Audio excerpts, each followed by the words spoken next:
If you've watched our reviews, you know we do have a lot of fun on our handling test when we're off-road, and it might look like we're just screwing around, but there is some method to our madness, so let's talk about it a little bit.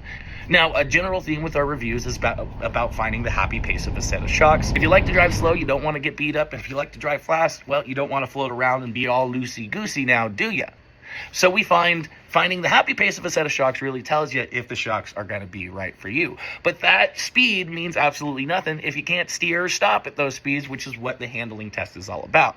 Now, we conduct our handling test on a chicane. It is loose over hard pack. The first corner is a decreasing radius, no camber whatsoever. The second corner does have some camber on entry to help you out, but it falls away super quick. That really helps us tell how the mass moves around in the chassis and how it controls things as it moves through that corner. We can also obviously find the limit and what it does beyond the limit. Now, talking about body motions, we're really looking to make sure that there is less than the stock setup would have, but not so little that traction becomes an issue. If you have too much body roll, like a lot of stock setups do, it's all over the place and really hard to manage.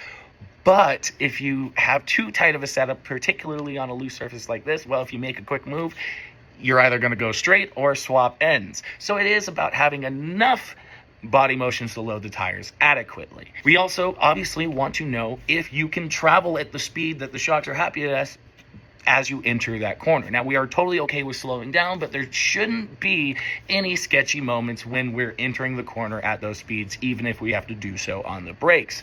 Good grip, good talent allowing, you shouldn't really lose more than 30% of your entry speed through those corners. But what I'm usually really interested is limit and beyond limit handling, what it's doing when you are beyond the grip levels that you have. I want it to lose traction progressively, predictably, and be very neutral if possible. I want it to do what it's asked within reason, of course, and I want to know that if we are traveling the pace that these shocks are happy as that and something jumps out in front of me, well, even if I didn't know what I'm doing, the car is not going to bite me because of it. Now, to get a perfect score here, we are looking for a more neutral handling, but oftentimes if it has a little bit of oversteer, we prefer that as well. Now, understeer isn't bad as long as it happens progressively and predictably, because oftentimes for the inexperienced driver, well, that's easier to deal with. And those of us who know what we're doing, well, we can drive around it. Nonetheless, this section is all about predictability and consistently and just knowing that the vehicle is going to do what you ask it to do. Obviously, we know most of you guys are more worried about that sway, worried about making sure things are under control, but we also want to know that when you're driving whatever speed those shocks are happy at, well, you can keep the vehicle under control even if you don't know what you're doing.